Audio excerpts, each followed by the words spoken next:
ఈరోజు చూడండి, నిన్ననే నల్గొండలో ఒక వైన్ షాప్, 2 వైన్ షాపులు మెయింటైన్ చేస్తాడు ఆయన. నిన్న కార్ అండ్ వీలింగ్ చేస్తాను నేను. చేస్తే ఆయన చెప్తుండనమాట, 1,00,000 రూపాయలు ఇన్కమ్ రావాలంటే మినిమం 30 to 40 lakhs ఇన్వెస్ట్మెంట్ చేయాలట. అది వస్తుందని నమ్మకం కూడా లేదు. ఆల్మోస్ట్ 2 కోట్లు ఆయన లాస్ అయిపోయాడు వైన్ షాప్ బిజినెస్లో. కానీ వెస్టీజ్లోకి వచ్చి 6 నెలల్లో ఈరోజు 15-16 లక్షల కియా సోనెట్ కార్ తీసుకున్నాడు. ఈరోజు వండర్ఫుల్ లైఫ్ని ఎంజాయ్ చేస్తున్నాడు. అది మా ఆర్గనైజేషన్లో 140 కారు. ఏం సార్ ఇన్ని కార్లు అనుకున్నట్టే, నా ఇష్టం, ఏం తీసుకోవద్దా? వెస్టీజ్ దగ్గర 7,000 కంటే ఎక్కువ ఉన్నాయి, 7,000 కంటే ఎక్కువ ఉన్నాయి.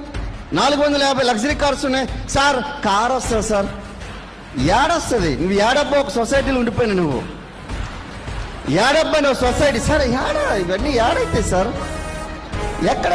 నేను చెప్తున్నా కదా, నాకు ఇక్కడ హైదరాబాద్లో ఎవరు చుట్టము లేడు, పక్కము లేడు. చుట్టాలు కొన్ని సున్నాలు పెట్టారు, తుడుచుకున్నాం. తుడుచుకొని ఏం చేసినాం, బయటకు వచ్చినాం, రోడ్డు మీదకి వెళ్ళినాం. ఒరే నాయన బిజినెస్ అని చెప్పి లిఫ్ట్ అడిగినాం, తీసుకొని వచ్చి ప్లాన్ చెప్పినాం. అట్లా ఈరోజు 37 ఆర్గనైజేషన్లో ఈరోజు నాకు క్వాలిఫికేషన్స్ ఉన్నాయండి. 37 16 ఎల్ఓబీలు తీసుకుంటున్నాం. ఎవడు తెలీదు, పక్కన బస్సు పక్కన కూర్చొని గీయాలి ఎట్లా?